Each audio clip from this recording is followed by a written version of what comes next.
নমস্কার।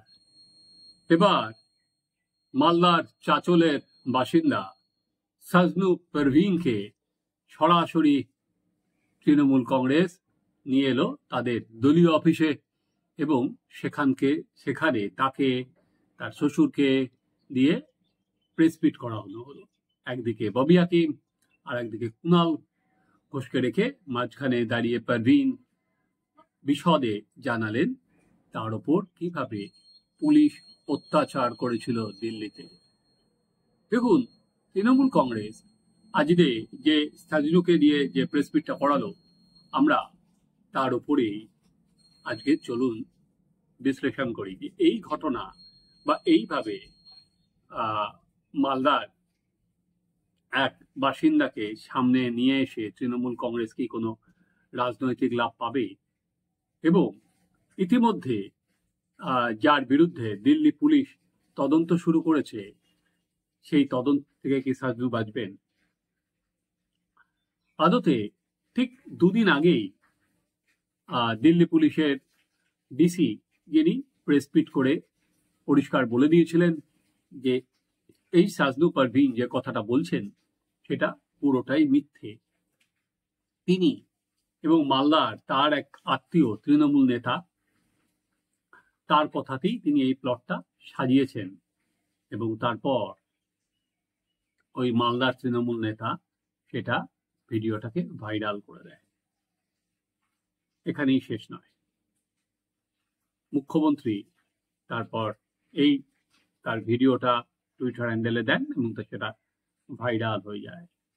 একদিনের মধ্যে দিল্লি পুলিশ প্রেস মিট করে জানায় যে তারা কোনো টাকা এর থেকে দাবি করেননি এবং তাদের বাড়ির যে সিসিটিভি ফুটেজ রাস্তার সেটাতে দেখা যায় যে পুলিশ তার বাড়ি থেকে তাদের ডেকেও নিয়ে যায়নি, ওরা একাই বেরোচ্ছে এবং একাই ফিরছে। ওখানে পারভীন দাবি করেছিলেন যে পুলিশ তাকে বাড়ি থেকে তুলে নিয়ে গেছে। আজকে তিনি যদিও বললেন যে পুরো ভিডিও দেখানো হয়নি, তার উপর নানা অত্যাচারের কাহিনী তুলে ধরলেন।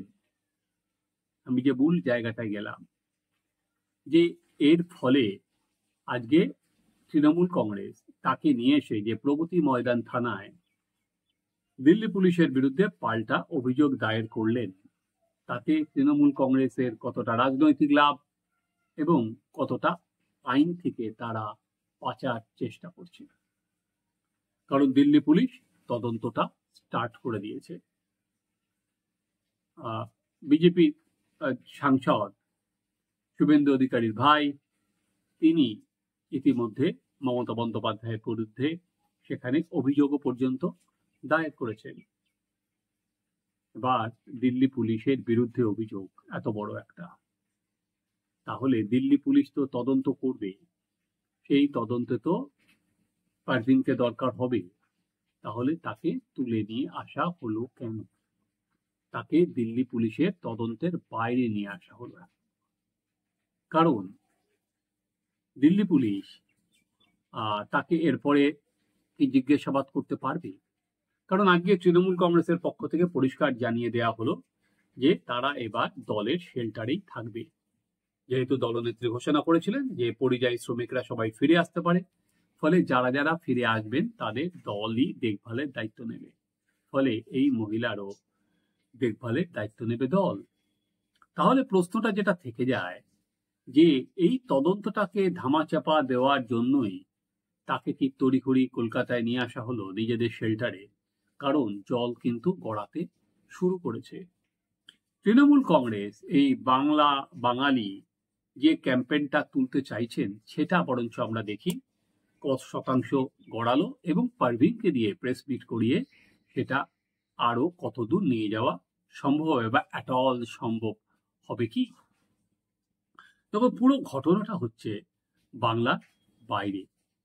ফলে বাংলা বা বাঙালির যে অস্মিতার কথা বলা হচ্ছে সেটা পরিযায়ী শ্রমিকদের ওপর যে নির্যাতন সেটাকেই উনি বৃহত্তর বাঙালির দিকে ঠেলে দিতে চাইছেন তৃণমূল নেত্রী এবং তার দল।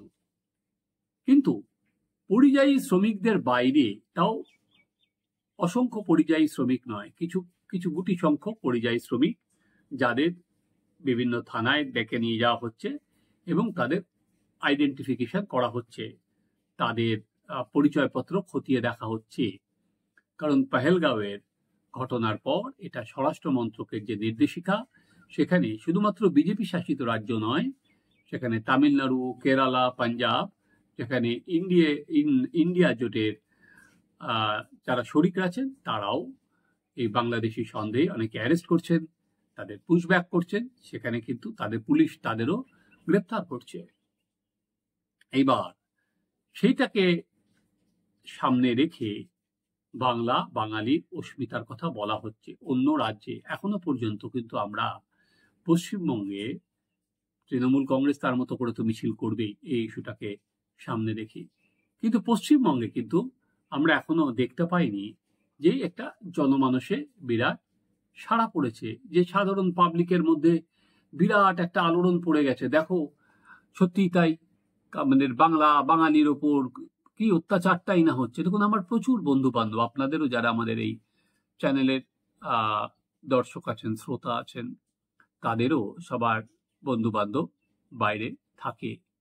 তাদের থেকে কি আপনারা একবারও শুনতে পেরেছেন, যারা আজকে 20 বছর 25 বছর, আমার আত্মীয় স্বজনও প্রচুর বাইরে থাকে, দিল্লিতে থাকে, গুড়গাঁওতে থাকে, আসামে থাকে, তাদের থেকে কিন্তু আমি এখনো শুনতে পাইনি যে তারা বাঙালি বলে তাদের ওপর খুব অত্যাচার হচ্ছে বা তাদের কোনো হুমকির মুখে পড়তে হচ্ছে, তারা চলে আসবেন বলে মনস্থ করেছেন। এখনো পর্যন্ত কিন্তু একবারও শুনিনি। পারভিন যখন 2 তৃণমূল নেতার পাশে বসে বলছেন যে পুলিশ ওখানে বলেছে পশ্চিমবঙ্গে যারা থাকে বাংলা মানেই বাংলাদেশি, সেটা খুব একটা হজম করতে খুব কষ্ট হয়। তাহলে যারা বাংলা বলে তারাই বাংলাদেশি, মানে তো আমরাও আছি। তাহলে পুলিশ সবাইকে এরকম জেনারেলাইজ করে দিল, যারা বলছে সবাইকে বাংলাদেশি। এবং দ্বিতীয়, উনি আরেকটা মারাত্মক কথা বলেছেন যেটা আগে শোনা যায়নি, যে পুলিশ নাকি তাকে জয় শ্রীরাম বলতে বলেছে। হঠাৎ করে দিল্লি পুলিশ তাকে জয় শ্রীরাম বলতে বলবে কেন? ওখানে কোনো পুলিশ তো এটা বিজেপি বলতে পারে, তারা হিন্দু সংগঠন বলতে পারে, পুলিশ তাকে দিয়ে জয় শ্রীরাম বলাবে কেন? এটা যদি তাকে কোনো হিন্দু সংগঠন বা উগ্র হিন্দুত্ববাদী দল তারা বললো, তাহলে লোকেকে একটা গেলানো বা হজম করানো যায়। কিন্তু হঠাৎ পুলিশ তাকে দিয়ে জয় শ্রীরাম বলাবে কেন, এবং সেটা না বলানোর জন্য তাকে 25,000 টাকা চাইবে কেন? দুটো জিনিস কি গুলিয়ে যাচ্ছে না? একবার তিনি বলছেন যে তার কার্ড দেখতে চেয়েছিল, তারপর তাকে হঠাৎ করে কার্ড দেখার সঙ্গে জয় শ্রীরাম বলার কি সম্পর্ক? কোনোটা ঠিক মিলছে না। কিন্তু আলটিমেট যেটা হচ্ছে সেটা হচ্ছে এই যে তদন্ত, ওনাকে তুলে নিয়ে এসে ওনাকে আর কি বড়ে করে রাজনীতি পাল্টা আর একটা অভিযোগ করিয়ে দিল্লি পুলিশের যে তদন্ত, সেই তদন্ত থামানোর মরিয়া চেষ্টা হিসেবেই সেটা দেখা যাচ্ছে। দেখুন, এই প্রথম নয়, এর আগেও আমরা দেখেছি কলকাতা পুলিশ বা রাজ্য পুলিশ বিভিন্ন সময় ইডি এবং সিবিআই অফিসারদের বিরুদ্ধেও নানা সময় কিন্তু পাল্টা এফআইআর করেছিল। যখন তারা কোনো কলকাতা পুলিশ বা রাজ্য পুলিশের কারোর বিরুদ্ধে তদন্ত এগিয়ে নিয়ে যাচ্ছিল বা কোনো সময়, তখন বা কোনো তৃণমূল নেতার নামে, তখন তাদের বিরুদ্ধেও পাল্টা আমরা দেখেছি নানা সময় অভিযোগ করা হয়েছে, তাদেরও জিজ্ঞাসাবাদের জন্য ডাকা হয়েছে। এ ঘটনা নতুন নয়। ফলে এইটা আপনারা বলতে পারেন যেভাবে আগের ছকে এগিয়েছে, সেটা সেই চেনা পরিচিত পথেই এবার এই মালদার চাঁচলের মহিলাকে নিয়েও সেইভাবেই এগুলো তৃণমূল কংগ্রেস। এবার আসা যাক, যে কথা বলছিলাম আমি, এর ফলে জনমানুষে কতটা আন্দোলিত হবে, অর্থাৎ জনগণ কি হৈ হৈ করে রাস্তায় নেমে পড়বে? তারা যে বাঙালিদের ওপর অত্যাচার, দেখুন চাঁচলের এক মহিলার ওপর কি অত্যাচার হলো, তার মেয়েকে ফেলে দেওয়া হলো মাটিতে, তার ছেলেকে প্রচুর মারা হলো, বা এখনো পর্যন্ত কিন্তু সেরকম কোনো লক্ষণ একেবারেই নেই। একটা বৃত্তকে কোনো সময় চতুষ্কোণ করা যায় না, কোনো সময় জোর করে টানা টেনে এরকম ভাবে সবাইকে রাস্তায় নামানো যায় না। কারণ এই ঘটনাটা প্রথম নয়। এর আগে আমরা দেখলাম গুরগাঁওয়ে তৃণমূল নেতা পার্থপ্রতিম রায় তিনি একটা ভিডিও করেছিলেন এবং বলেছিলেন এক মহিলার ওপর নাকি প্রচন্ড অত্যাচার হয়েছে, সেই বাঙালি বলে তাকে পুলিশ থানায় নিয়ে গিয়েছিল। সেটা তিনি পরবর্তীকালে ডিলিট করে দিলেন, ফেক ভিডিও। আর একটা কেস দেখলাম মহারাষ্ট্রে, একটি পারিবারিক ঘটনার জেরে একজনকে কেটে পিস পিস করে কেটে রেখে দেওয়া হয়েছিল। সেখানে তৃণমূলের আর এক সাংসদ, যিনি সিপিএম থেকে এসেছিলেন, ঋতব্রত, তিনি বললেন এটাও নাকি বাংলা বাঙালি, কিন্তু সেটাও কিন্তু টিকল না। এরপরে আবার মালদা, সেটাও এই ঘটনা। যদি চাঁচলের মহিলা যদি দিল্লি পুলিশ তদন্ত শুরু করার আগে বা উনি ওখানে স্টেটমেন্ট দেওয়ার আগে বলতেন, তাহলে গল্পটা একরকমের দাঁড় করানো যেত। এখন দিল্লি পুলিশ সমস্ত তথ্য বলে দেওয়া, এবং উনি সেখানে স্টেটমেন্ট দিয়েছেন, সেটা দিল্লি পুলিশের হাতে আছে। আজকে যদি তৃণমূল নেতারা বলেন তাকে দিয়ে কি সই করিয়ে নিয়েছে না নিয়েছে, এটা খুব একটা গ্রহণযোগ্য নয়। কারণ অলরেডি ওনার স্টেটমেন্ট দিল্লি পুলিশের হাতে অলরেডি আছে, সেখানে তথ্য আছে, প্রমাণ আছে, যেটা আদালতে তারা প্রমাণ হিসেবে পেশ করতে পারবেন।